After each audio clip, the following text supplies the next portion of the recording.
And we back. Hey guys, welcome back to my channel. Watch Your Mouth Reviews. This is your boy James, where I am here to give my honest review while trying to watch my mouth. It's not gonna happen in this video, but that's okay. I'll live to fight another day. Joining me as always is my co-host, Mrs. Besh. I'll say what's up to her. Hello, beautiful people. I will be back on camera shortly. Like the video, subscribe to James. Don't be afraid. He don't bite. I really don't. And while you're subscribing to me, go ahead and click the link in my description box to subscribe to Mrs. Best. Any reviews or recaps we don't cover on my channel, it's because we cover it on her channel. We have some shows that went on hiatus, but that's all right. When they be back, you'll be subscribed to Mrs. Best. So that way, when they come back, you are all ready to hear our reviews and our contents. But we're going to have the Bravo's wife swap on Mrs. Best's channel. I'm not going to take the reins on this one. That's going to be on Mrs. Best's channel. So make sure you guys subscribe to her channel and make sure you are ready. So when that does air, you'll get our opinions. It did air. I'm going to do it tomorrow. And then I'm going to also do the Married at First Sight tomorrow because that airs tonight. Or no, Friday. Friday. I was going to say it was Friday. I was like, wait a minute, what does? Today's Wednesday. It's Thursday for whatever reason. Don't do that to me because I wrote it in my calendar and everything. I was like, because I have Peacocks. I was like, wait, okay, Friday. Then you said tonight. I'm like, wait, did I record? Am I doing the wrong show? Scaring me, Mrs. Best. I'm just playing. You guys, but make sure you guys are liking the video, comment, subscribe, please, please, please. It is free 99. Go ahead and do so.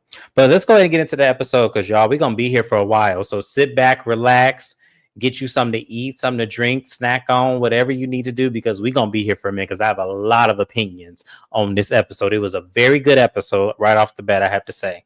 So the episode starts off with Heather. She calls Angie. And it's really just a check-in on her because Angie had a rough day at the event with the other ladies. Like, she really had a rough event. You know, Mary walked out on her, and then they talk about Lisa walking out. You know, so Heather asks, have you talked to Mary? Is everything okay? Because I'm really worried about you two. And Angie tells Heather that she did reach out to Mary and that Mary's supposed to be dropping by later, so that way they can talk. And, she said that she really does care about Mary. She said she's been friends with Lisa for a long time. She understands the back and forth, but she really does care about Mary and really values that friendship. So she, definitely is going to do all she can to make sure that she salvages it, by either taking accountability or immediately apologizing. So Heather also begins to question her friendship with Lisa. She said that Lisa walked out before she could announce the big trip that they're all going to go on with the Below Deck crew. So she said that it's hard being Lisa's friend at time because she says that Lisa never listens to her and that if it's going to work out between the two, it needs to be a two-way street. Like, she needs to also be able to give and take as much as the other ladies do. So Heather plans to have a conversation with Lisa and see where they are and everything. And I said, okay. So far, Heather's on a good foot, y'all, because I was worried about Heather for a minute. But Heather's starting off on a good foot. How'd you feel the conversation went between Angie and Heather? The conversation went cool. But I want them to stop making it seem like because Angie was friends with Lisa, like she has to just let stuff go because at one point she was okay when Lisa was doing it to other people. Like, who gives a crap what happens to other people right now? What Lisa has done is happening to Angie. So I do feel like they need to kind of let her feel the way she feels and correct Lisa. Because that's going to be the only way that Lisa will hear what they're saying or see that she's not on top is if they all come together and go against Lisa the way Lisa and Heather be trying to come against everybody else. But, I mean, it was what it was. I also feel like that. I feel like Lisa, to me, the reason why they don't go against Lisa, because Lisa will exhaust you with all of these antics and all of these white woman tears and all of this rigmarole that she likes to throw out on people. It's just like she's so childish. So it's hard for someone to really go toe to toe with Lisa when you're a full grown adult and she's being childish. It really is. So best of luck to Heather. We'll get back to Heather in a minute. So Bronwyn and Todd go get some ice cream, and Bronwyn was talking about, how she loves her sundae and that, she gets pissed because every time she gets one, Todd always eats the strawberry. I mean, not strawberry, it's a cherry. And so as they're talking, she's filling him in on everything that's going on.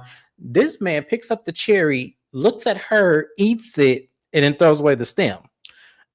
And she looking at him like, I just told you just a second ago that I love to save the cherry for last, and you're always eating it. Like what? She laughs, and but she was really upset about that cherry though. She was like, damn.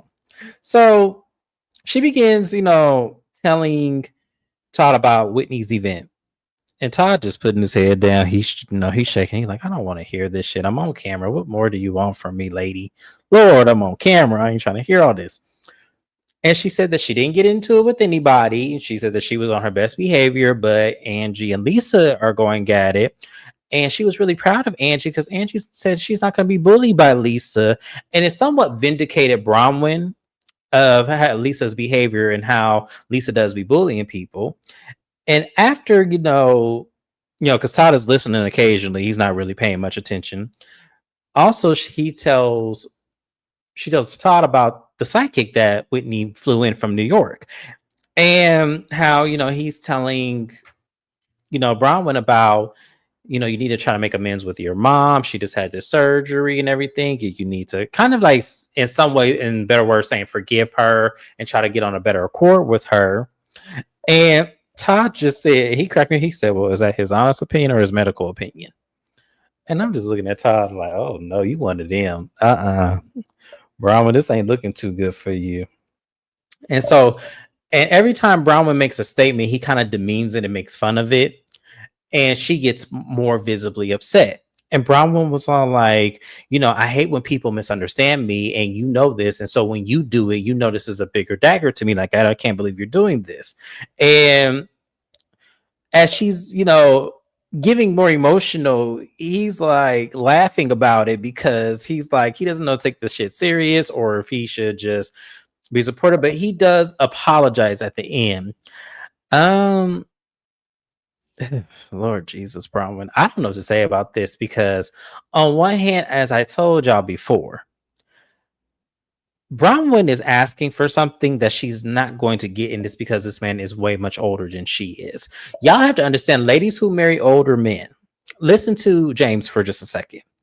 Y'all have to understand when men have already lived a life that you are currently living, it's hard for them to change and make the demands that you have of them or that you want of them. And a lot of the times it's to see you, in your emotions or to see or have empathy for you, or, a lot of them don't have it because they've already lived that life. And a lot of the times they know you're going to probably come out of it okay. So they have a less emotional bandwidth with you because it's kind of like, well, I've already lived that life and the stuff you telling me and the stuff she was saying was kind of petty and childish. Some of it when it came to Angie and Lisa, but when it comes to, the psychic and something that was really important to her, he laughed it off because maybe in his time when he was 30, a psychic was a running joke. They probably aligned them with witches and everything like that. So I think that that's realistically where that sentiment went. Mrs. Best, how did you feel about Todd's behavior towards Bronwyn when she was explaining the psychic and then overall the outing that Whitney planned?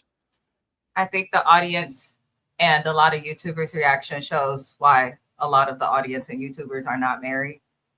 I think separate from age, people have to understand that this man don't want to be on camera and he don't have to be on camera just because he responds to her coldly or in a way that may seem like he don't like her doesn't mean that that's the case. Because what I got from this ice cream date, while everybody on the internet wants to act like a fucking fool over a goddamn cherry, which is probably why y'all alone, what I got from that is, oh, so without kids, these two are spending time together, often getting ice cream every week. If they do it so often that this man can eat her cherry, like stuff like that happens in marriages. Usually it just means your spouse is comfortable enough with you. A cherry does not mean that your spouse does not like you. Of course, we don't know what's going on in their marriage, but I just got really annoyed on the internet today seeing people comment and create threads because he ate her cherry 9 seconds later. It was meant to be funny, not a read into the marriage. But, they're okay. Again, this is the Real Housewives franchise. I don't care to see the husbands all the time. When we do see the husbands, it is what it is. Some women don't have a husband to show up or stick beside them. at all? How many reunions did Juan Dixon miss? How many reunions has, several housewives across several franchises that have husbands that are busy or made money? How many reunions have they missed? So at the end of the day, this man is busy. He's making time for his wife. Good for him. I don't think he cares at all for the gossip or the drama. I do think this is the area where you see the age difference. But I also don't think Bronwyn has that many friends outside of Todd and the women in this group on this show that are so close to her, because film yourself talking to one of your friends. Like, good example is Stephanie from Housewives of Miami, who was a newbie. We saw her film with Anastasia, the makeup brand lady. Like, film with somebody. It doesn't have to be someone well known, but film yourself talking about stuff with your friends, Bronwyn, not your husband, because Todd's never going to care. And for anybody watching, or Bronwyn included, if you expect this man to change at his big age, you're tripping. But I do know that he shows up for his wife even when he does not want to, financially, physically, emotionally. So it is what it is. And as for the psychic, I would have looked at her if she was crazy too. Do not come to me talking about shit that has infected you and impacted you your entire childhood, telling me you went to a fucking psychic. And it ain't got nothing to do with it, because people can believe in what they want to believe in. But until you can show me the proof that you really know what's going on, I would have looked at my husband crazy too. Like, nigga, what? And that's exactly how Todd looked at her. He's probably like, we rich as hell, bitch, if you don't hire a therapist. Instead, you're going to a psychic from women that don't like you. Like, no. I wonder if Bronwyn does go to therapy. I often wonder that. I feel like she needs to, because the validation that she needs from people is very, like, it's almost triggering for me, because I'm just like, why do you feel like you need everybody's validation? And why do you feel like you need everybody to understand you at the end of the day?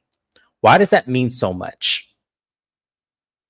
Like, it's really weird to me that she moves in such a space where it's almost like it's stunted growth. Like, it almost feels like you're still stuck at a certain point of your age where you're not in your, mid 30s. You're, still like 17 or 18. We see it with her. And granted, she didn't grow up in the most fathom of lifestyles, and then what happened to her when she got pregnant, I can understand that she just wants someone to see her. But when you constantly seek it out, is the less likely you're going to get it, because one, you probably don't understand what you're looking for as far as the validation goes. You just know you need some kind of validation. And it's kind of like, well, validation could look in many different forms. So I want her to, if she's not seeking therapy, Bronwyn, if you're not seeking therapy, I want you to seek it. Because I feel like you need to be a little bit more clear about what you need from people, and start, setting expectations and boundaries with your heart too. That's all I'm gonna say with Bronwyn. Is there anything else you want to add? Because I'm gonna move on to Lisa. Okay, so Mrs. Best is not spoken, so I'm gonna move on to Lisa. Lisa tells John about, the trip she begins packing. And she also explains to him at Whitney's event that she also talked to a psychic and revealed, what the psychic had said. And, Lisa says that the psychic informed her that it feels like she's rebuilding trust, and that there are communication problems, with the Aquarius water sign, which is her husband. He's an Aquarius. And John was trying to start making a point about Lisa when it came to what she revealed in the psychic, because he asked her, what did the psychic say? But she cuts him off. And once she explains it a little bit more about how the communication's off and everything, John asked a really prevalent question. How did you feel about the psychic's, revelation to you? And Lisa says, there's a part of it that, seems like it's true. When it comes to her marriage, it's not really a catalyst for what it is. It's a multitude of things that could be going on in the marriage. There are blurred lines when it comes to, business and her family dynamic. She does everything. She runs the business. She's at home. She's doing everything. And she doesn't have a moment to herself where she could just be with her. Like, she is in her car crying. She's calling her dad, saying what's going on. And she's exhausted at the end of the day when it comes to where her life is. John says that we're not on the same page because Lisa does not want to hear when someone else critiques her, or when someone else is trying to tell her something for her own good, because in Lisa's mind, she always has to be right and she has to be perfect. And I said, John knows exactly what's going on. John ain't no fool. John knows who he's dealing with. The problem with Lisa is in denial about that. Even though she exudes everything that John is saying and what everybody else is saying, she has to be perfect. There's no stains on her dress. Everything is clean. She has to do this. She has to do that. Her life is better than everybody. She lives it differently. She's this. She's that. It's a self-reflection of how she needs to be, but everything is seeping through the cracks now. All of the perfection, all of the imperfections are now seeping up now. She doesn't know how to deal with that. So it's all triggering for her, and she bit off more than she can chew. Here's the thing. I don't know if it will be that easy. DM Roxanne, hey, shout out to you. Thank you for being here. I appreciate you. Here's the thing. I don't think it's going to be an easy situation. I feel like we're going to wait and see, these alleged lawsuits, what happens after that. I don't think it's going to be that easy. I see it happening, but I don't think it's going to be something like that's going to happen right away. I see it happen much later on in life. Probably when that last baby is, the last little boy, probably when he gets to high school, after he graduates high school. They seem like the type of people who Lisa is just trying to keep up with image and not look bad. It's very clear her marriage is fucked up and has been fucked up for a very long time. And the moment that woman said that she does not cook and that her family is surviving on Taco Bell and some other things, I said, oh, you ain't keeping no man. I'm not saying you got to be Betty Crocker, but can you go buy a pack of pastaroni, Lisa, from the store and add some milk and some water or whatever you got to do and do something? Lisa just gives me someone who the money probably changed her since she first got with John. She's also someone that's probably more concerned about how her relationship looks to other people and will stay in it because of how she got with him.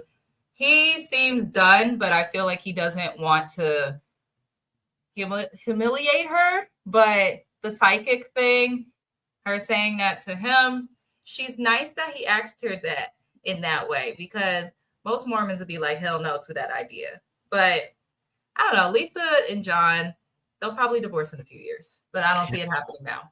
But that's I don't see it, yeah, the way she do, because she's miserable in her house. Well, she's miserable because here's the thing. I think there's a lot of things going on. There was a lot of context clues that Lisa was giving in this episode that made me feel like life has either it is drastically changing slowly but surely, or she's frantic because some things aren't as secure as they used to be. Like, for example, I'm gonna give you the biggest example. When she was wadding around that wad of money when her and Heather went shopping, and she just kept having it in her hand and she kept flashing it. It was kind of like, I know a lot of people are like, well, James, that's not a big deal. No, that's a huge deal, because it looked like she at least had, judging by them all being 100, like maybe $5,000 on her. I don't know who carries $5,000 like that when they have all of this. People do carry money like that. That would be an amount of money that they would keep on the minimum, probably $5 to $10,000 if they carry cash on them. The difference is, unless you're an ignorant rapper that has been signed for the first time, you're not going to be flaunting and flashing it like that, even when you're in the store. So little things that she's doing to try and make herself look like she has it, based on these lawsuits and her attitude, are making us pay attention to them more, which makes them come off as more disingenuous. So what we're going to be watching probably this season and the next few seasons is every piece of shit that Lisa talked come back and hit her in the face. Yeah, exactly. I foresee that too. I feel like it's going to come a point in time where she's going to be desperate for the show now, because, as I said, it's a guaranteed check. You don't have to do much but act a fool and flaunt, your nice G-Wagon and Porsche and, just kind of live those life. But I just noticed the wad of cash and how she kept flashing it. It was like, I'm sorry, in the behavior of these women, especially her, I've never seen her just flaunt cash like that. Like, when she buys things, I've never seen her do that. That's why I'm like, it's a kind of an interesting behavior for her to do on camera, of all places. So that's why I said it's something odd about her lately. Like, her behavior lately is very frantic. And I'll speak more to that when we get to the scene. But the next scene we have is Mary goes over to Angie's house. And as soon as, Mary gets there, she has an attitude. She says, oh, you get in the door for me now. See, every time I come over here, I got to let myself in because you don't come to the door. And then Angie just takes it. Angie's like, "Hey, Mary, you look beautiful." And Mary said, "So do you," because Mary was trying to get her to get triggered and it didn't work. I said, "Mary, you ain't no good for that, but okay. You being petty. We got you, Mary." So as they're sitting down, Angie's bringing, food to the table. And Mary's like, "I ain't hungry. I ain't thirsty." And she goes, "Well, Mary, I always got to feed you when you come over here. You know how I am." And Angie in her confession, like, she goes, "I feel like I'm at the principal's office." And I would know because I was always at the principal's office. And Angie did look like a badass little girl that was always in the principal, always running her mouth. She did look like that type. So they sit down. And Angie starts with an immediate apology, which I was glad she did because I didn't see it going that way at first. And she understands that Mary was trying to help with the Lisa thing, but she felt like Lisa was bullying her. And Mary tells Angie, "I feel like you're becoming one as well." And it got to a point where Mary was like, "No one should really get you that upset or angry where you can lose complete control. You get to hyperventilating and you get to screaming at everybody. No one should get you that upset where when you see your actual friends in front of you that you don't think, okay, hey, let me calm down. Oh, hey, I see it's Mary. Let me calm down." Nobody should get you that upset. And I agree with Mary. I do. I feel like, to me, I get being an upset setting, and I get Lisa's one of those provocative people that will provoke every word and then turn around and play the victim, and it gets you frustrated. So I got Andrew's frustration. I really did. But at the same time, not everybody is responsible for what Lisa does. So when someone comes to you and say, "Hey, like, it's not worth it, calm down," like, it's, you should have enough self-control to where you're like, "Okay, yeah, I got you. Okay, let me just take a walk. Let me take a breather, do something." So Mary was kind of coming in from that standpoint. And then she tells Angie, "You've also been very mean lately. I've just been noticing a few things, like with my fart, you know." And so I said, "A fart? Mary, the hell are we talking about?" So they flashed back to a scene they had a week ago to do it. They make the final editing cut.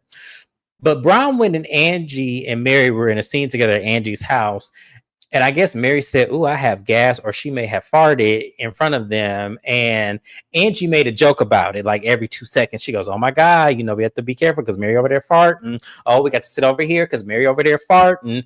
Oh, I got to bring glass, but Mary, please don't fart." It was kind of like she kept saying it over and over again. And Mary's like, "Okay, that's enough. Like, dang, I wouldn't have came over here if you was just going to make a joke about it all the time." So at first, we didn't understand where Mary was going with this. But when we saw the scene back, it made a lot of sense. I was like, okay, Angie did take it too far because Angie, you didn't have to do that. Y'all are grown at the end of the day. That was very childish and immature. Like, people fart. It's not that big of a deal. So I get where Mary was coming from. But they ended up hugging it out. Mary says, "I'm not in a space where I'm ready to lose you as a friend. I don't think I can go on without your friendship." So she forgives her. They hug it out. And it was a cute scene. It really was. But when Mary said, "You judged my fart," I was like, "Mary, now come on now." But it made sense. Like, thank you to production because they brought it back for us. Because I didn't know where the hell Mary was going with that. Y'all, I was looking at Mary like, okay, you lost your mind. Because why are you bringing that up, Mrs. Best? Did you laugh as hard as I did when you first saw this scene? I did laugh. I thought it was funny as hell. However, I think you're being a little biased with Mary and giving her a pass. It was not that deep. I didn't see anything wrong with Angie making the joke. Not to where it would upset Mary to that extent. But this is also what makes Mary great, because she was legitimately upset over someone making a fart joke, which was supposed to be funny. Because looking back, I'm like, Angie probably knew that was her dog that farted because she lives with the dog and you know how your dog's ass smell, but was probably joking with Mary. So it's like, Mary, I love you. This made me chuckle, but it definitely showed the trauma that Mary has herself and how difficult it is for Mary to deal with relationships. I think her son and her husband are different because her husband was in an arranged situation and she's fulfilling something her grandmother wanted. And her son, that's her child. So of course you're going to love and choose your child. But when it comes to friendships, that's different. It's kind of sad that something so small could trigger you, because most people while Angie was upset, she wasn't like going off on Mary. She was going off, but not on Mary. And I just feel like if you're a good friend and you see somebody that's upset and going off, going crazy, going bad, you don't need to take personal how they are reacting. If you know someone is flying off the handle and unhinged in that moment, Mary, then don't expect for them to just suddenly turn that off because you're talking to them. So I feel like Mary is funny, but she's going to be learning how to be in a friendship. And part of being in a friendship means you have to learn how to give people grace. You just do, because they're not always going to behave perfectly. That's unrealistic. I hear you. With the fart situation, I feel a little differently. I hear you with the Lisa back and forth because it is a heat of the moment and you really can't tell somebody how to respond to that. Totally got you. One or two jokes about it is fine. But when you getting up and every single thing you do, oh, Mary fart, it's like, okay, like, can we let the mouse go? Shout out to Sutton. Like, she to expressed me, that though in the scene that they showed. So if you express that they let it go in the scene, which Mary did, and then it looked like they moved on because there wasn't nothing else to see, let it go. You're tripping over somebody commenting on a fart. Who the fuck cares? no, It's I not don't. that deep. Yeah. Yeah, It's I never don't care, gonna be but that yeah, but deep. I think she used it as like an example of like how she She can should be have mean used to. a better. She should have used a better example, because I'm like, Angie was clearly joking. People are sitting there giggling. It's obviously nothing that deep. That's why I say Mary has to learn how to give grace and learn. I think she knows how to be loyal. I do trust Mary for that. I think Mary means well with people, but I think she needs to learn to be playful with her friends. Because when you think about it, all the funny shit we get from Mary is usually her making comments and side notes to herself. But it would be better if we could see her like being funny and playful with the friends. But she struggles with that. And we know it's from trauma, but girl, As someone who struggles with that too, I understand it. I am somebody who I've never been like able to laugh at things easily. I It took me a long time. When I tell y'all a long time, like my entire 20s, I took everything literally and seriously. I was never the fun, jokey joke kind of a person. And because my background is I was always bullied. So there was never any room for me to laugh at that or to find that funny. So I understand Mary a little bit differently because if someone laughed at me I mean, I was constantly, bullied too. Got laughed at, had hair cut out of mm-hmm. my head, all sorts of crazy stuff. Being bullied is not an excuse to go through the world and go through life hypersensitive. The same No, way and you I had get to that. Yeah. learn through your Yeah. 20s, she has to learn too. That's all I'm saying. So I'm like, while if we're acknowledging her trauma and what she's been through, it makes sense in the real world and in real life. Ain't nobody got time to be. If you're gonna come at me about something sensitive, it better be stronger than a fucking fart, because there's a million and one things we all have to Oh, do. no. Yeah. Mary just has to grow. But I She love does. Mary. She is carrying this show on her But like we back. said about Todd, like you can't teach an old dog new tricks. It's Mary's very 50. hard. She'll And probably so stay this yeah, it's way. probably that's why I'm saying, but me being in my 20s and understanding that, there was room for me to maneuver and laugh at myself a little bit more. Whereas her being old, you can't teach them older generations. They don't like to hear that shit. They just don't. That's why I said I resonate that with her, because I know how the old generation can be. Like But they don't. it's also going to be good, because I do think Angie, the grace shouldn't just be Mary learning to give grace while she's learning. She does need friends that are going to also extend her that. And clearly Angie is going to extend her that. And I am glad they made up, because the way Angie spoke about her in the confessional while with other people, I mean, hell, when Angie was close with some of these other women on the show, she didn't speak about them that kindly. So you can tell that something in Mary is so pure that when people do become friendly with her, it seems like they're not going to like argue her down. And I think Angie and Meredith are like great examples of that. Yes, Meredith too, because Meredith also is someone that has caught Mary strays before as well, and then seeing an endearing moment with Mary really made her realize that she really does not mean harm. I think it was when Mary was peeking through the windows and coming to her event and actually showed up for her. I think that's what did it. But yeah, no, I understand what you're saying, but I just feel like once again, I'm looking at it from the perspective of her. She older, she's probably not gonna change her ways. I probably did look at that as mean, I was But gonna at say least I can if understand Mary's that. not going to change, like if you're older and not going to change your ways, I prefer people deal with it like her. She sits down, she calmly expresses herself, and if someone genuinely apologizes or hears Mary, she seemed to move on. She always moves on. So if you're going to be that sensitive, then at least also be open to hearing people. I still love Mary, y'all. She replaced Sutton for me as Housewives. She has my favorite housewife so far. It's a tie.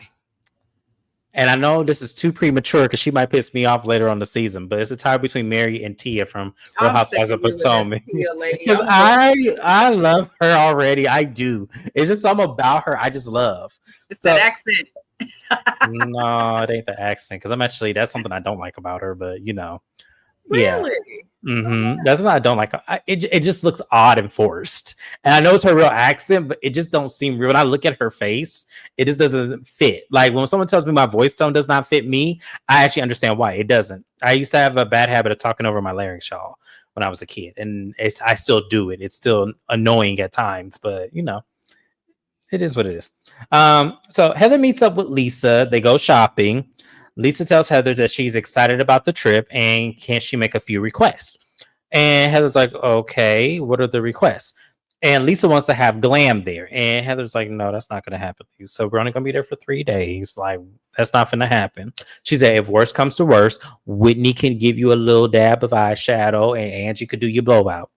And she goes, and Lisa's like, oh, no, that's a hard no. That's a hard no. She goes, you don't trust Angie to do your hair? And she goes, I don't trust Angie on anything. And it turns into this conversation of Heather's like, listen, I'm not going down Angie right now because you both are taking slugs at each other and it's not right and it's not fair. And Lisa was all like, I'm only responding to what was done to me. I'm only responding to what she said about me. Like when she went low with my son, that was, crazy. And so, yes, I took a dig at her because I'm only responding. Heather's looking at Lisa like, you also throw digs at her as well. Like it's not just her. Like, and you're not just only responding. You've made some crazy accusations about her too. And Lisa said, like what? Heather said, the soup man. She goes, oh, well, she said I was cheating on my husband, so I threw it back on her. I said the soup man. And Heather said, did you say soup or suit? And Lisa said, the soup man. She goes, oh, I thought you said, see, we all thought you said soup because we're all thinking, well, damn, when the last time Angie bought us some soup? We're all thinking something else. And here you go, it's saying a completely different thing. And Lisa's like, oh, I only said that because she said I was cheating on John. And so Heather's like, okay, so he does not exist. And she goes, no, I just said it because she was, coming at me. And so Heather was like, so Heather, her confessional card, Heather said, why are you making up shit and throwing it at the wall and seeing if it sticks? Like, that's crazy as hell that you would do some shit like that. And that should show y'all Lisa ain't no good, y'all, because she just admitted she lied on camera. So that should. She's been admitting that.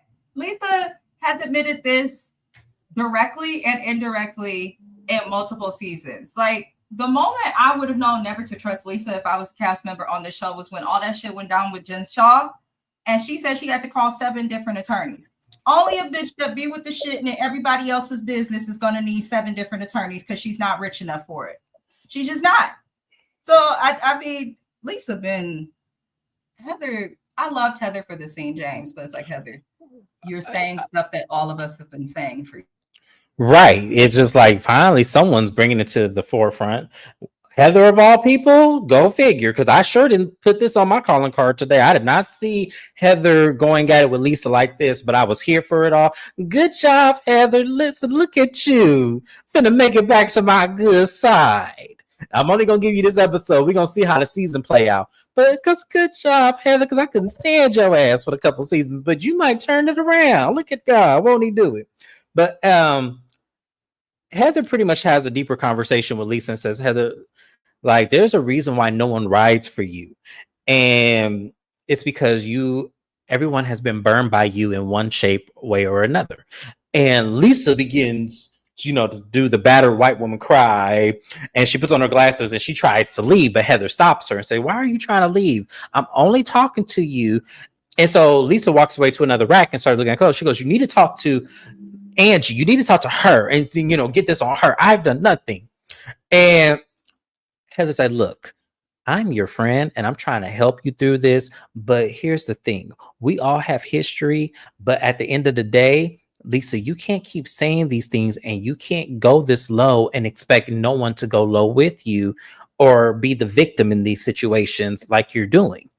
And Lisa said, well, if you stop talking about me, I won't have to go there with you. Like, if you stop doing this to me, it's always, if you stop doing this to me, then I won't do it to you. It's like, well, Lisa, what did she do?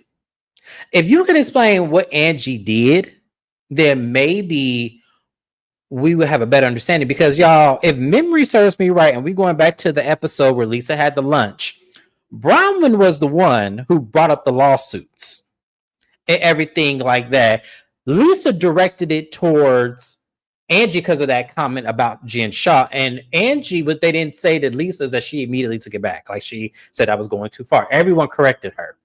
And Lisa wasn't there, so she wasn't there to see it. So I'm like trying to figure out, at what point did Angie really come for Lisa, where Lisa felt like she had to get back at her in such a vile way? Like, can someone explain that to me? Because Lisa is going for the gutter, accusing her of sleeping with the suit man, or no, we learned the suit man, and then trying to bring accusations out. And it's like, what did she really do? And then think about, and someone could point out, well, the thing about Meredith.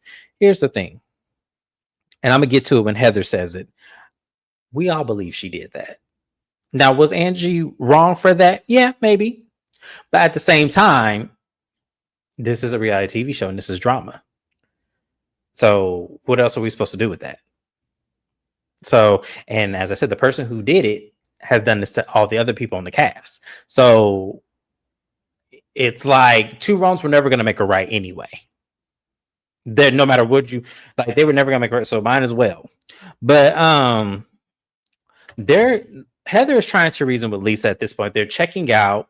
Lisa's holding this big old wad of money, like I said in the beginning of the video, and she's telling her, I'm not trying to come at the girls. I'm just trying to be me. I'm just trying to do everything. Everyone's coming after me. And Heather's like, Lisa, you're not hearing this. Angie is not coming after you. Nobody is coming after you. You are starting. Like, Heather is getting frustrated. Heather is trying to reason with Lisa, but Lisa's not seeing it. And Lisa's not going to see it.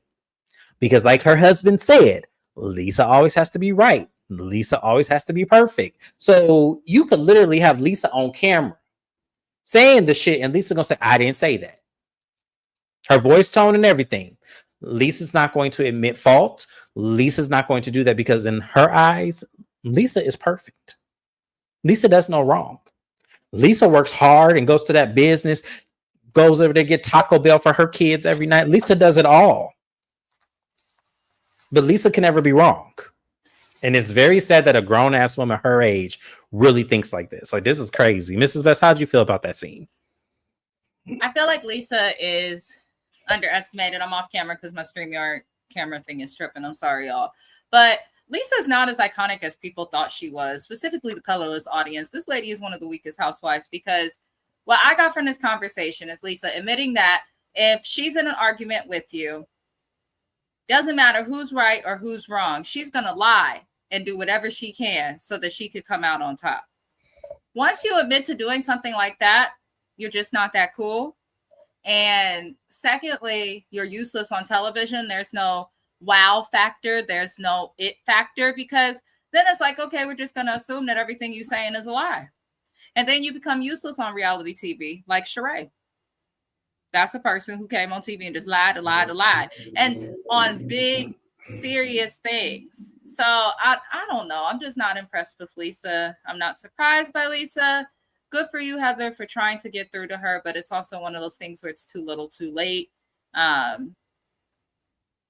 Lisa can go. I'm tired of her. Because if you're going to do this and just deflect and never admit anything, but have such a big opinion when somebody else has done something, and then you're just making shit up out of the air. Like, at this point, I would love to see her get fired from the show and squirm, because she deserves it. She just seems like a vile person. Yeah. DM Rock says, by the way, it's Lisa's son's birthday today. He turned 21. Well, happy birthday, Jack. I can't believe he's 21. Where does time go? Did you see the wife swap with Angie? It was good. I did not see it yet. I cannot find it. So hopefully it's on Peacock when I go and find it. So hopefully I'm caught up with comments. Okay. But yeah, that was pretty much it with Heather. Yeah, shout out to Heather once again for trying to get it through to Lisa, but Lisa just not getting it. The next thing we have is Brittany and her daughter. And y'all, I'm gonna read my notes and go through a lot of long pauses because this scene was so difficult for me to watch. And I felt bad for that baby. I really did. I wanted to hug her because you could tell she really is trying to reason with her mama, and her mama just ain't seeing it. But Brittany and her daughter Olivia, they meet up for coffee. When Olivia first walks into the coffee shop, it is very awkward because they didn't know if they should hug each other, anything. They were just like, well, hi, and hugs. So Brittany starts telling her a story, kind of like an icebreaker. She goes, oh my gosh, this reminds me when you were a kid and you used to scream, I want my coffee. I want my coffee. And then I would get you one, but it was a vanilla steamers. And I would tell people, no, she's not drinking coffee. It was a vanilla steamers. She goes, do you remember that? And Olivia said, no, I was 4. How the hell you expect me to remember something when I was 4 years old? And I was like, oh, this ain't starting out. I said, Brittany, this not starting out good at all. So after, they try to reason, they try to get to know each other, it's awkward because they don't know what to say to each other. They don't know how to really take each other without it being a full-fledged, you were not there. So in the confessional, Brittany says that, after she divorced her husband, which is their father, she got remarried when Olivia was 12. And it sort of felt like there was a teeter-totter or a tug of war of who got their attention more. And she put a lot of her focus on her husband because she wanted to be a good wife. She's taught that she has to be a good wife and then mother. So overall, it took a lot of time away from her daughters when it came to that, because then they started to move in with their father. And that's when she completely started to lose contact slowly but surely. And when you get Olivia's side of the story, after she goes into the spill, she was like, I want you to get to know me, but you have to try. And Brittany's like, I know. And she goes, well, I'm gonna give you an example. Like when I came over to your house, Jared came over and then you were making out with him and then completely forgot I was even there. And it was in my in between time because Olivia let us know she got 2 jobs. So she was going to visit her mom in between going from one job to the next. And Brittany was like, I know, I can't believe I did that. I feel so bad and everything. And Olivia's like, I want you to stop saying that and actually feel it and then do better. Like, I want you to do better. I want you to get to know me. And in her confessional, Olivia said that, her mom is, when she gets a man, all the focus comes off of us as a whole, and she's so developed and focused on that man, where I felt neglected. And she was such a great mom. She was at every ballet recital, every school talent show. She was at all of these things for me. And it just seems like as I got older, all of that changed, and I want her to be there. Like I want my mom. Like how do you, as a kid, how you say that, you don't know your mother? Like it's crazy. And she tells her, I want you to be there for me when I was a kid, because it's hard to explain to your dad, I have my period. Like, how do I have that conversation with him? And Brittany's like, oh my God. So Brittany is feeling more guilt and more guilt and more guilt. And she's crying and she tells her, I don't know how to be there for you. And I think that was the honest thing that she could say in that moment, is that I don't know, because she doesn't, y'all. Like when we really pull back the layers, Brittany does not know at this stage of their lives how to be there, because they're adults now. So she does not know that in this day and age, she needs to be them at the age that they are. Because I think Brittany holds on to that. I can make all of this up. I can do this. I just don't know how to do it. Show me a way where I can, go back and make up for those times. And I want to tell Brittany, I don't think Brittany's watching me, but Brittany, there's no way. There's no way you can go back to your daughter's life when she was 12, when you divorced her father, and be the mama that she needed. There's no way you can go back to that. There's no way you can go back when she said she got her period and you helped her through. There's no way you can do all of those things. And I think you're holding on to that part of your life of guilt.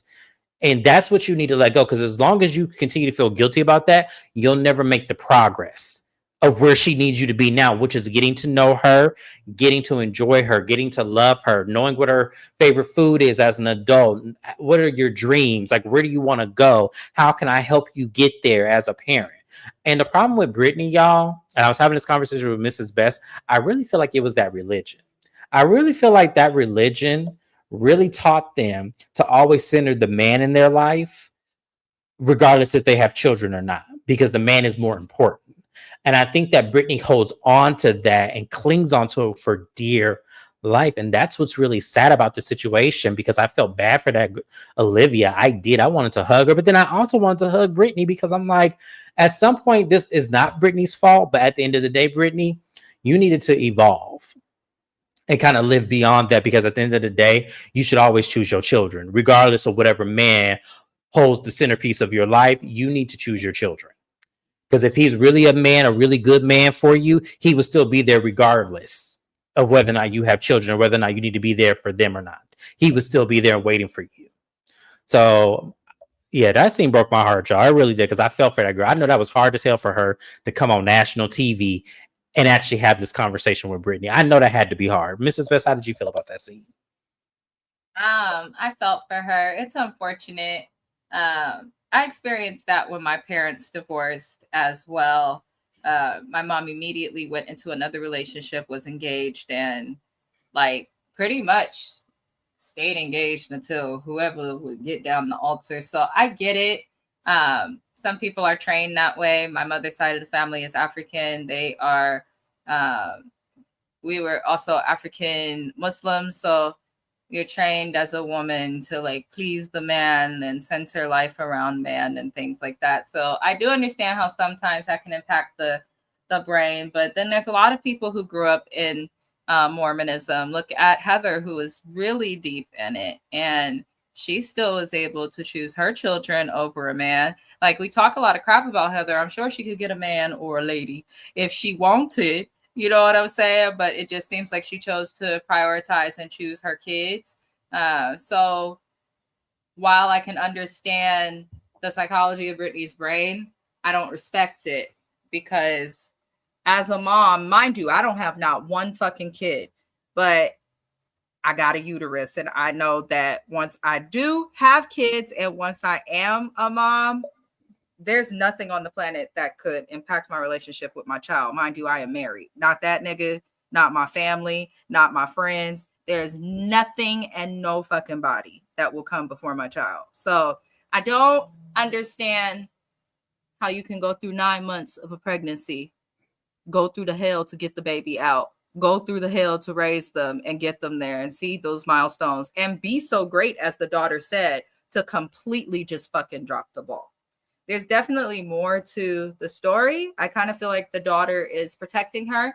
I also think it's very telling that only one of the daughters is here and not the other daughter. The other thing too is, how do I say this nicely? Y'all just may have to cancel me. This bitch would not have called her kid and been having this conversation if she was not on this show.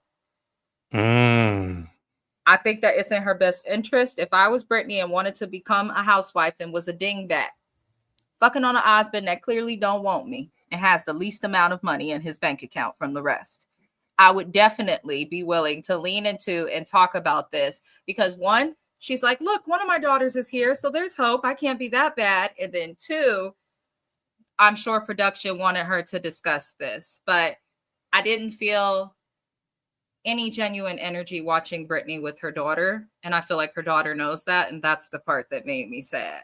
But her daughter's going to comply, because she probably got something out of being on the show, whether it come from production, whether it come from exposure, or whether it come from her mama. Because Britney do give me a sedity bitch that won't call her kids for days at a time, but to call them out of nowhere. Yeah, so I'm getting paid well. I'll give you $1,000 if you just film this scene with me. She gives me that. I didn't feel that mother-daughter vibe that we usually get. And like, it could be the worst housewives of the worst housewives that we dislike. A perfect example, Giselle. But we have never come for her as a mom. Nope. Because we can't. Teresa Giudice, horrible person. We can't come for her as a mom. Nope. So it's, I don't know. Britney, I don't like this.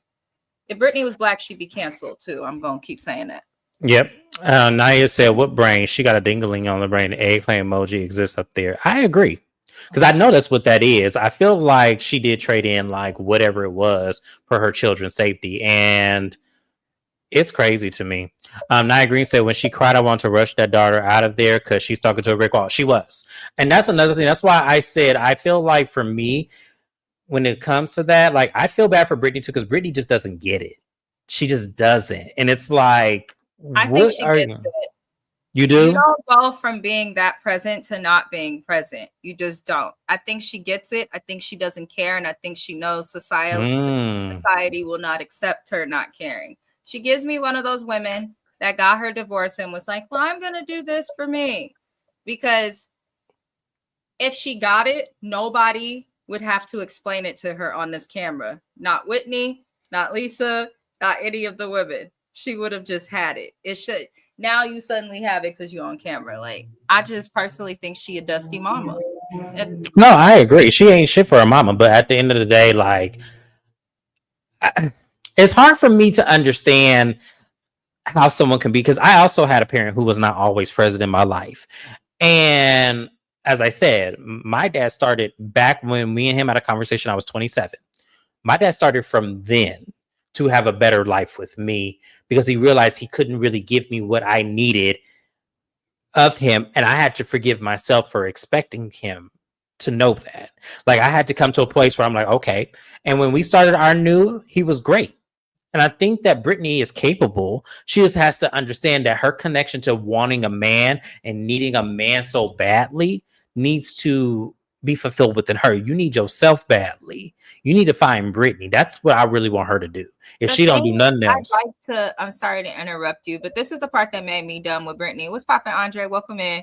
Um, if the man was keeping you from your kids, then all those months and times that you was not with Jared and not with anybody, you could have been spending that time with your kids. If it was truly the man that was keeping her from her kids or a man that's taking all of her attention, which she doesn't have one that she lives with, then the times that she is not with that man, those would be the times she's with the kid. And then the daughter would be saying, I'm not seeing much of you because this person's around. But the daughter is not, she's not saying that. So it seems like she's not really seeing her kids. When she does see her kids, he's there. She's not really paying attention.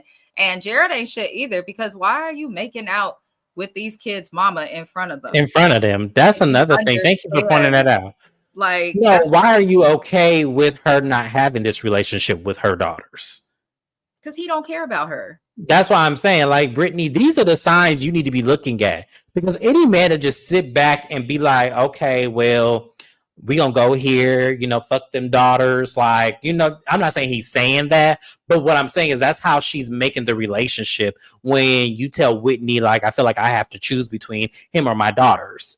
Like, that's kind of what we're seeing. Because any real man, if he really loved you, would take a step back and say, no, fix that with your daughters first. And if there's a space to include me in that once it's all together, no matter how long it take, then I'm here. Like if that man really loved you like that, I think this man, as I said, I don't know this man's motives. I don't really care, but you have to be a shitty person to see that she's struggling with her daughters. And it's simply because of your presence, because when she gets a man, all hell goes out the window and she's only focused on you. There's a problem there if you're not seeing this. Like, oh.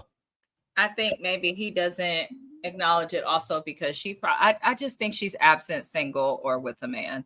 It goes deeper. She's not fully accountable and she's never going to make progress with her daughters until then. But based on how her daughter was reacting and those tears, I feel like a piece of her daughter's tears were acceptance. Like, I feel like she knows her mom isn't going to change. And that's probably why she's like, I may as well still entertain her here and there. But I feel like her kids know she's not gonna change. Yeah.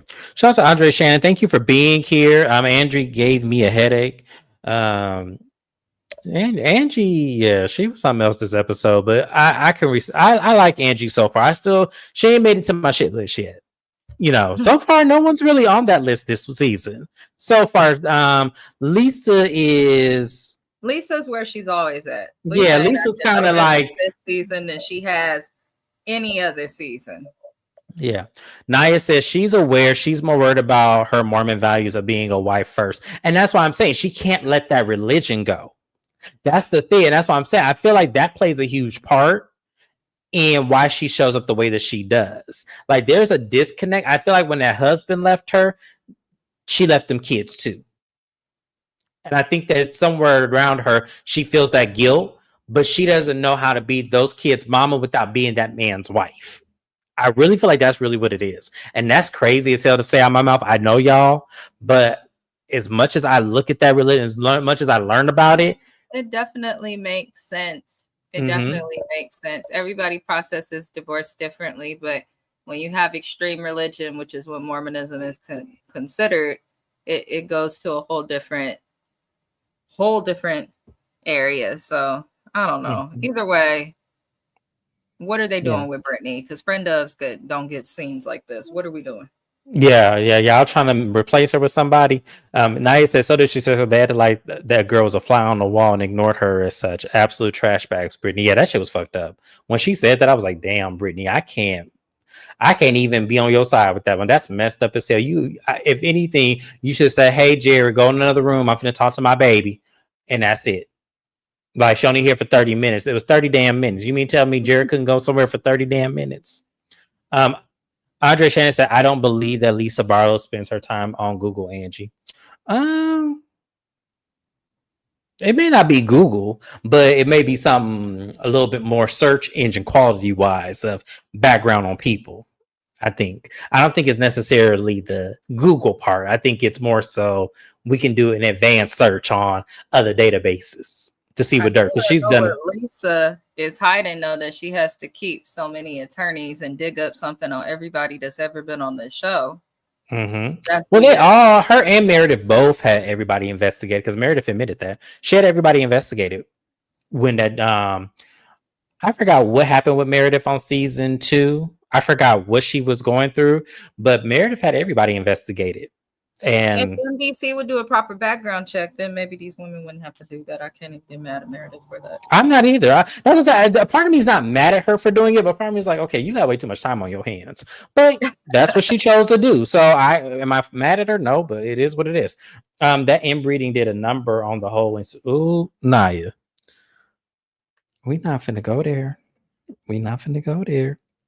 Because y'all know that there's still 17 states in the U.S. that you can marry your first cousin and it's not illegal. Yeah, California is one of them. That is nasty as hell. Yeah, I don't know. I look at my first cousin as my sibling. I look at Trey like a brother. Yeah, I do too. Siblings. I look at my first cousins like siblings. So it's Lord. Meredith Marks does not like conflict. She has her irate moments. Yeah. She does. And every irate moment, though, that Meredith has been because she was irritated that she's in a conflict. So I thoroughly agree with that statement.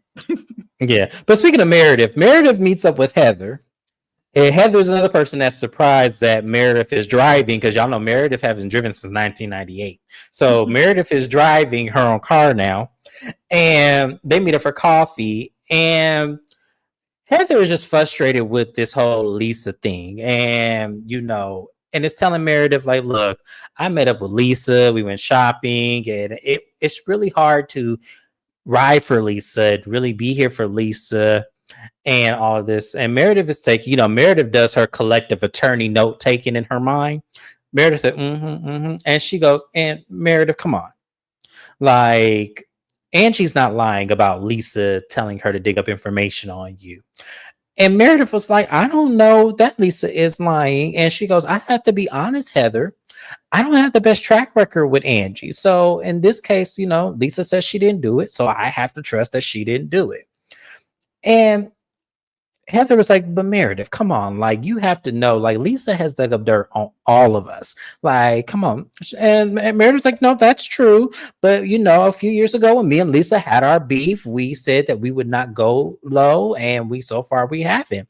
So, I have to trust it. So Meredith, realistically, this is given that Lisa and Meredith had a conversation off camera that they're going to come into this season defending each other and not going against each other, regardless of wherever the circle of ladies fall into. They're going to make sure they have each other's back because that's what it's given. The fact that Meredith didn't budge on it, it was kind of like, oh yeah, they definitely have a conversation. But I'm going to be fair, y'all. Let me be fair. I think Meredith has a lot of reason not to trust Angie, based on their banter back and forth. I'm not saying that Angie has done anything to Meredith, but if I'm thinking of the mind of Meredith, where in my mind I feel like Angie has gone low, has done things to me. If I'm in Meredith's mindset, then yeah, I'm not going to trust her. I'm going to trust Lisa, who I've called a truce with. But in the same token, though, Meredith, you know that if you turn against Lisa, she's going to have another hot mic moment where she's going to let out all of the shit about your life that we did not know prior to her hot mic moment the first time. So whether if it's true or untrue, I just feel like for me, I feel like Heather was talking to a brick wall with Meredith. It was not going through to Meredith. Like, she was collecting notes and she was taking in the conversation, but I feel like that's going to bite Heather in the ass though. Heather, so I hope you're ready. Mrs. Best, how did you feel about Heather and Meredith's conversation? It went as I expected it to go. One thing I do like about Meredith is I accidentally muted myself. For the most part, Meredith seems to have an independent mind. So I will give her that. She's going to look into it, listen before she jumps to conclusion. What I don't like about Meredith, though, is she doesn't do that with everybody. She does that with Lisa, but she will not give that same grace to everybody on this cast. I think outside of Lisa, Heather might be one of the few that she might do it with, or Mary. But yeah, I definitely don't think Meredith is fair in how she navigates this.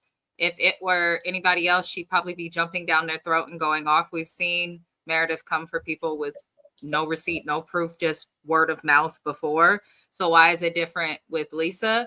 Makes me respect Meredith less, just because Lisa's the one person on this cast who's done the most egregious thing to you. So you would think that, especially if you know how she is, you were the closest to her.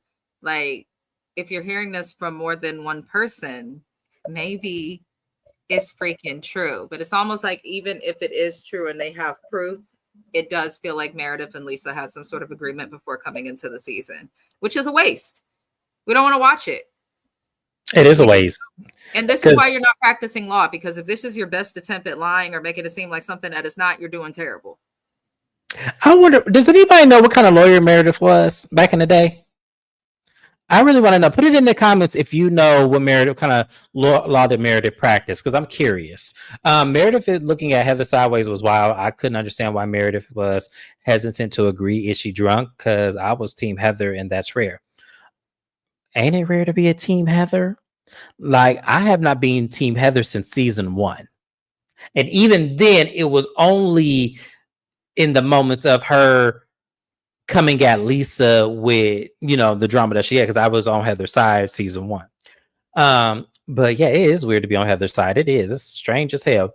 But no, I think that Meredith and Lisa have an alliance, and I don't think they're going to go against it, in the satisfaction of these other ladies who keep bringing stuff about Lisa. I feel like for me, it was probably, I don't want to say it was smarter than do, because I don't think it's smart at all, because to me, Bravo could do away with both of y'all and the show would be just fine. Because the only person who really brings it out of that duo is Lisa. Meredith ain't brought shit in years. So I think it's kind of crazy, but we'll see how this works. But I was kind of looking at Heather like, this one ain't hearing you, Heather. This one, you lost her. Anytime you brought up Angie, you lost Meredith's attention all the way. Hi, Shani. Thank you for being here. We appreciate you. I like Heather too. I'm gonna say it like this. I don't like Heather. I don't have a problem with Heather this episode. Now, Heather can come to my good side. There's been plenty of housewives that have come to my good side after I couldn't stand them. So Sutton was one of them. Now she back on my bad side, but Sutton went to my good side and just in one season went back to my bad side.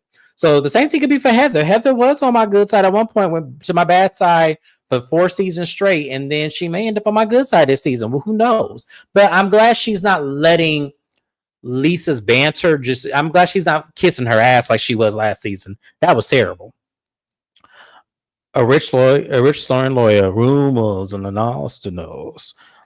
I mean, yeah, she was that still lives rent free in my head, y'all.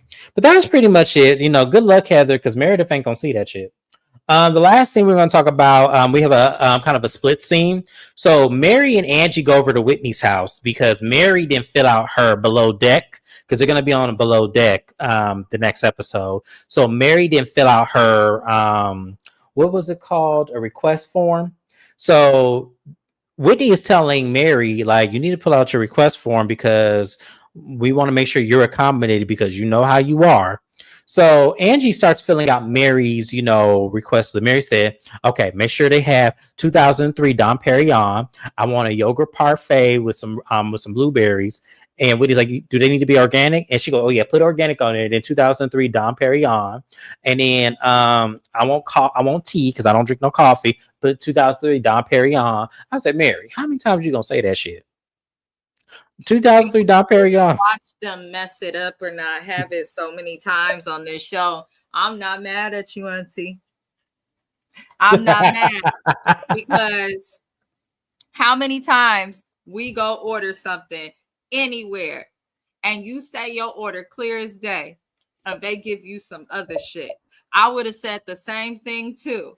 I need ice. I need a moment in a place that I could get away from the sun. I need 2003 Dom Perignon. I need extra change of clothes. I need 2003 Dom Perignon. I need towels. I need 2003 Dom Perignon. When you sometimes that's the only way people will get it right. Do what you got to do, Mary, because that is me. That is literally me. If it's something I really want, I'm gonna make it fucking clear. My husband be so embarrassed. I don't care. I want what I want. Just crazy. What does 2003 Dom Perignon taste like? I couldn't tell you. I'm not. Maybe I ought to get it. Let me see how much it costs because I'm gonna get us you'll be here next weekend. I'm gonna get us a bottle. That's what you think. And that's what you think. Why? I'll probably drink. Oh hell no! No, I ain't. No, I ain't getting us a bottle. Okay. Oh, okay. Never mind. Do you want some champagne? I'll get you some champagne. I don't like champagne. I just want to see what it tastes like because okay. But Naya, let me explain how much this costs. I'm gonna put it in the chat. The cheapest one I saw was That's why I said no, you're not. I just put it in the chat, Naya, of how much it costs because I couldn't even say it out loud, and that's at Total Wine and More. I don't know who y'all think I is. I did not win the lottery tonight. Well, at least I don't know yet. I still got another hour. But I'm not fit. Listen, even if I want the motherfucker, I'm not paying that for some shit I probably won't even drink after one sip. I better yet, no, I'm gonna drink the motherfucker and we gonna drink it until we drink it all. If I end up buying that shit, I'm not buying it, y'all. I'm just gonna look at the Google reviews on it. It has good reviews, I will say that, but I'm not doing that. I'm not doing that. Every time I've had champagnes that are expensive, to me, all champagne low-key tastes the same, except for like the bottom of the barrel cheap ones, obviously. But for the most part, they all kind of taste the same to me. But I don't mind champagne, y'all. When I'm lit, I'll drink anything. 2003 Dom Perignon. I see why Trixie's Motel didn't have it. Hell, I wouldn't have it either. What the hell? Shit, the fuck, Mary, what the hell going on around here? Anyways, y'all. I got money with the rest of you. Okay, Mary the richest one out of all of them. So I guess hell she gonna say I got my taste. But after they fill out Mary's request form, Whitney asked them, have they heard about the rumors about Bronwyn? And Mary's like, no. And Angie's like, yeah, I saw it. And pretty much we have a split scene where Bronwyn meets up with Todd. And Bronwyn has alleged cases of identity theft and other types of serious fraud. And Bronwyn explains to us that, when she was leaving BYU, she did get an eviction notice that she did not pay until years later. And then she also was a part of something that got dismissed and the case got sealed. So Bronwyn's not denying these alleged crimes that she's been accused of, but when she meets up with Todd, she immediately apologizes. And she said, I can't believe that this is going on. Like, I can't believe that this is, coming out. I know this is affecting your business because you have to be trustworthy with these clients of yours and everything. And he goes, oh, yeah, this is definitely going to sting. Like, I think that this is, something that we need to, address. And he tells her, I don't think you should go on this trip because Bronwyn thinks that Lisa may have had a hand in this. Now, I don't know. I don't think that Lisa. I don't think she had a hand in it. I'm gonna be honest. Like, I know I give Lisa a lot of shit on my channel. I don't think this was her. I don't think Lisa has the ability or the extra funds right now to go and dig up some stuff on Bronwyn. I also feel like based on the time that this came out, if it is true to how it was presented to us, they were cool at the time. So she wouldn't have a reason to go and expose it. She may know about it, but she has no reason to go and expose it. Bronwyn did say that the result of her charges causes it to show up as what it's showing up as, but something is not clicking to me. It's given she might have done something shady to get through college while a single mom with a baby. And I'm not mad at her if that's the case. I'm not. But the type of audience that views this show will view having a misdemeanor on your record for stealing diapers from Walmart. They will treat that the same as like murder. So, I think Bronwyn will have a tough time, but I don't think it'll be for long. And I think she'll be able to overcome it. But the conversation she had with Todd definitely gave, this is the shit I was worried about when your narrow ass told me you wanted to come upon this goddamn TV show. I got the same feeling. I didn't want to say it because I didn't want to be mean. Yes, Todd said, look. Like, I told your ass, but you insisted. So I let you. Now look at you. Oh, what? Like, I don't think he will lose his job over this shit. But like, you have to white man. He'll be all right. He's not gonna lose his job.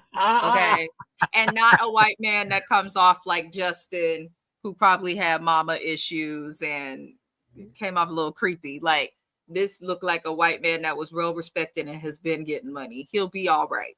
And Bronwyn, I think Bronwyn will be all right. I think Bronwyn is going to get to a point in this show, though, if she stays on it, not to get deep on you, James, because I know you got to go. But I do think that Bronwyn is going to get to a point, maybe not this season, but maybe next or a couple seasons, to where she's going to feel an internal choice between her marriage and this show.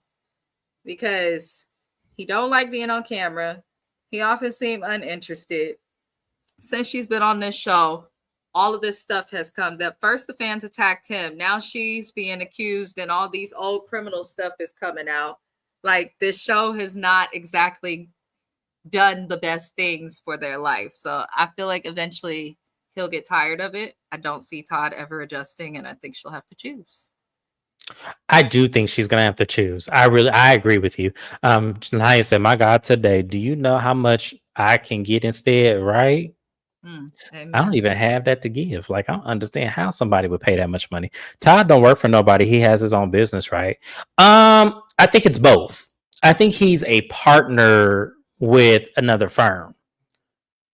Because I don't know what he does. I think it's investment bank. I don't know what Todd does. But I think he's a partner where maybe he owns a portion of the business. So, and even when you do that, there is a such thing as getting voted out. Like, in a lot of circumstances, I don't know what his are, but the way he was making it seem like this puts, things in perspective for me, both professionally and personally. So he is worried about his career, because anybody that wouldn't be worried, he wouldn't be like, just let people talk. It was in your past. It is what it is. Let's move on. What you getting to drink? He actually has some concern. So it makes me feel like this could affect him too, if they don't handle this accordingly. But I feel like, because I only saw, when this came out in real time, y'all, I only saw one story of it and then it went away like a week or two later. So I don't think that this is really going to have that much of a premise on this show. I think this is going to get addressed once and that's it.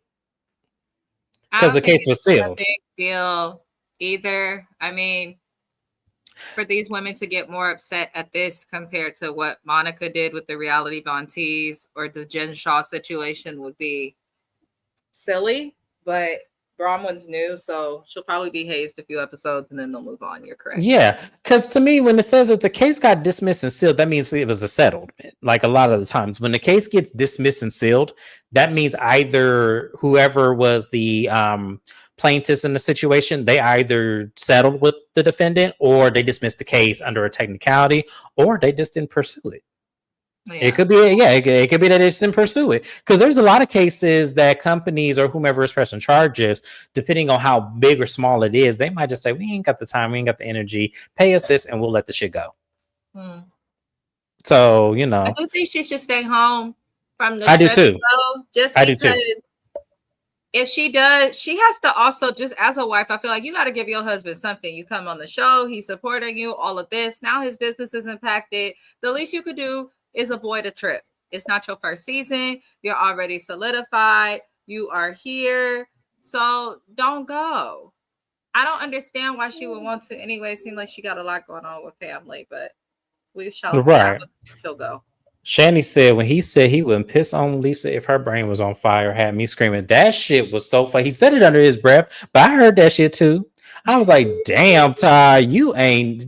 No, on a serious note, that would piss me off. Like, if your spouse is being mistreated to points where you don't know if stuff that comes out about you in the press is this person or not, I'd be like to my husband, then why the fuck do you keep going around them?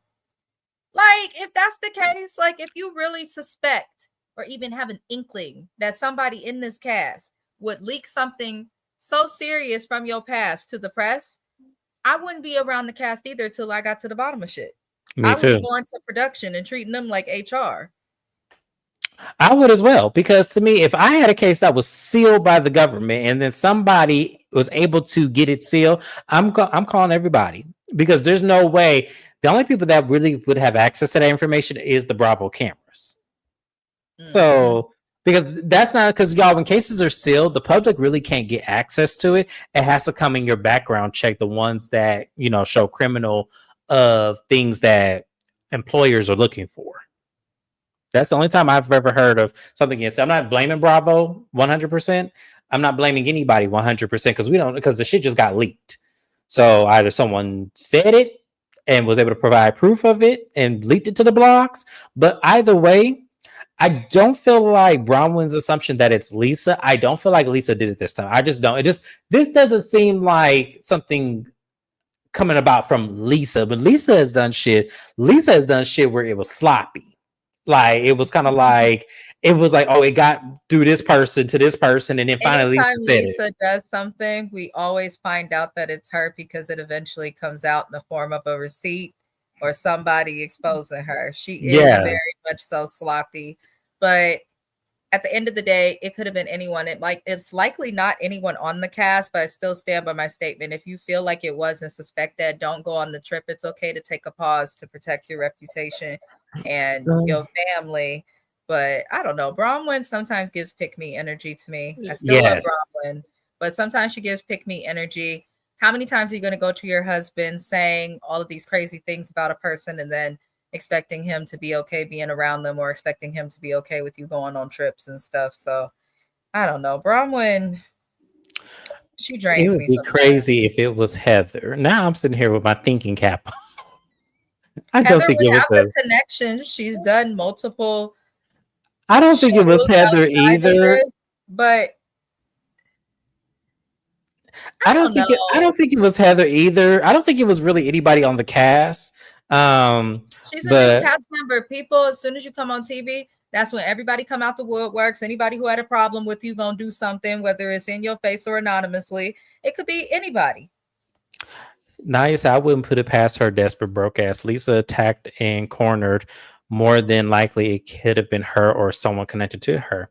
You know, honestly, if I'm saying allegedly. I'm saying allegedly. Do not say I'm not blaming anybody specifically. But if I had to choose out of any of these people, I would think it would be Meredith. Because, and the reason why I'm saying that is because Meredith has done this before where she's had people investigated on the cast. Now, who's to say when Bronwyn first came around last season that Meredith didn't, call her people and say, hey, can you investigate this lady for me? And then they end up finding this shit and it gets leaked. I'm not saying Meredith did it, y'all, but I'm just saying I don't like, to me, I would go with the person who has done this on this cast before I blame the loud mouth ass lady who got, shit coming out of her ears. I would go to her. Like, I would play it a little bit more smart because, like I said, Lisa is very sloppy. This does not seem like her. Now, if it is, damn, she pulled the wool over my eyes, but I would just think it would be someone more sneaky. I'm just saying, that's just my opinion of it. And I always say, when history repeats itself, like history, like always has a sense. So sorry, I got sirens going off. Hold on 1 second, y'all.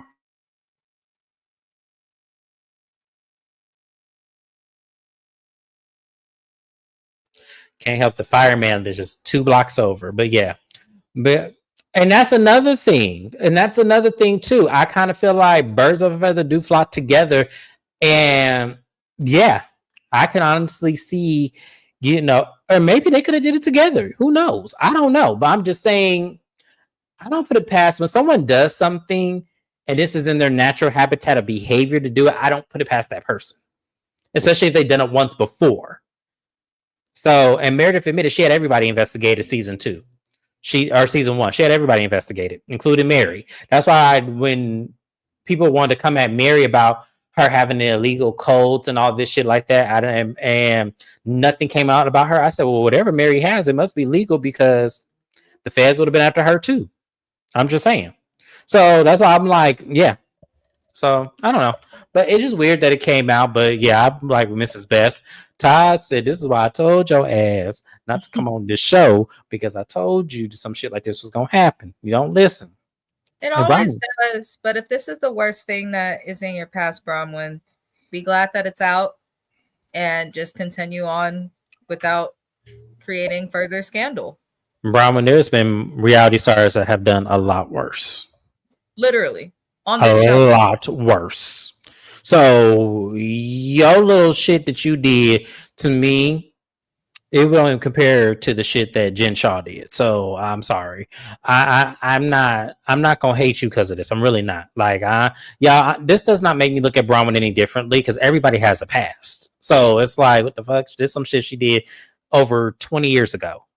So the hell.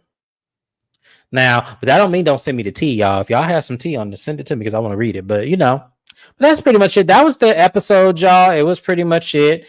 I do know firsthand that Bronwyn did in fact go on the trip. Mary spilled that tea already because we heard the captain on the below deck actually was eyeing Bronwyn. And I said, oh. So, but yeah. So yeah. Absolutely. A couple of them have done worse. So that's why I'm like, I'm not mad at Bronwyn. I'm not over this. That's small to me compared to what some of these other women did. So, did you watch The Wife Swap? I have not yet. Mrs. Best has. I have not. I'm going to watch it as soon as I can find it, y'all. Is it on Peacock yet? Because this is how I stream my sources. It could be like Braxton Family Values airs early on All Black. I had to look it up. But if you have cable, it airs on Friday. So it could be something like that. Maybe Bravo's like airing it now and it'll be on Peacock in a few days or something. Whenever James has access to it, we will recap it. I am gonna wait on him just because it would be kind of boring for me to do alone. I'm not gonna lie to y'all. But especially because especially with Angie, because Angie's there's no way I come from this glamorous life and I got to go way out in the middle of nowhere in Idaho. First of all, I didn't know Idaho had mountains like that. So yeah. You're goofy. I cannot. Oh Lord, I have to watch it now. Okay, so that's pretty much it, y'all. Thank you guys for coming. I have several of you that are on here viewing me. If you are new to my channel, welcome. Like, comment, and subscribe to my channel, especially if you like what you see. Shout out to the replay gang. Sorry y'all missed the live, but that's okay. I'll try to do better with scheduling my live so that way you know when I'm going live. But thank you guys for being here. This is Real Housewives of Salt Lake City. I will see you guys next on my channel for the Braxtons and Bell Collective. So I will see you guys soon. Bye-bye.